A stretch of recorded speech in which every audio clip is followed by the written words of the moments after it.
안녕하세요. 여러분의 자산을 키워드릴 파이러버입니다.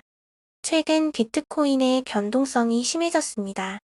비트코인뿐만 아니라 코인이라면 전부 다 나락을 간 상황에서 파이코인의 가격 상황과 전망에 대해 이야기해 보도록 하겠습니다. 요즘 주위에서 코인 이야기가 싹 사라진 상황에서 파이코인에 대한 이야기는 사실 갈수록 더 사라지고 있는 추세입니다.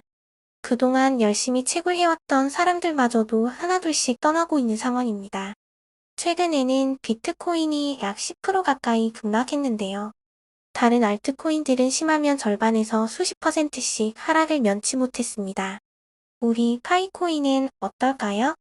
파이코인 가격은 현재 폐쇄형 메인넷이기 때문에 진짜 파이코인이 아니지만 이 파이코인 가격은 사람들이 파이코인에 대해 갖는 관심의 척도 정도로만 생각해도 좋을 것 같습니다. 그렇게 생각해서 보면 우리 파이코인은 약 20% 이상 하락했다가 다시 그대로 회복해버리는 회복 탄력성을 갖고 있습니다. 비트코인도 회복하지 못한 마당에 파이코인의 이런 움직임은 사실 놀라운데요. 수요가 있어야 공급도 있고 쓰임새가 있어야 수요가 있는 법인데 파이코인은 현재 폐쇄형 메인넷에 있고 게다가 거래소에 상장된 파이코인은 전송도 안 되는 상황입니다. 이런 상황에서 파이코인에 대한 관심이 상당히 높다는 것을 알 수 있는데요. 그 이유를 생각해보면 아마 파이코인을 채굴하는 4,700만 명의 파이오니어들이 파이코인에 대한 서포트 같은 느낌으로 구매하거나 이런 심리를 노려 차익을 얻으려는 트레이더들이 있지 않을까 싶습니다. 전 세계에 4,700만 명의 지지자들이 있기에 가능한 일이 아닐까 싶습니다. 가격적인 측면에서는 사실 의미는 없지만 파이코인이 잘 방어했고 비트코인보다도 훌륭한 회복 탄력성을 보여줬다고 할 수 있습니다. 하지만 사실 파이코인이 아직 가야 할 길이 많습니다. 공식 통계에 따르면 아직도 KYC 통과율이 약 11%라고 합니다. 2021년 폐쇄형 메인넷으로 돌입한 지도 이제 2년이 지난 지금 저조한 KYC 통과율과 언제 메인넷이 오픈할 것인지에 대해 시원하게 밝히지 않은 점, 구체적인 로드맵의 부재 등 사실 여러 사람들이 보기에는 아쉬워할 만한 부분이 많습니다. 그러나 반대로 생각해보면 이렇게 생각해볼 수도 있습니다.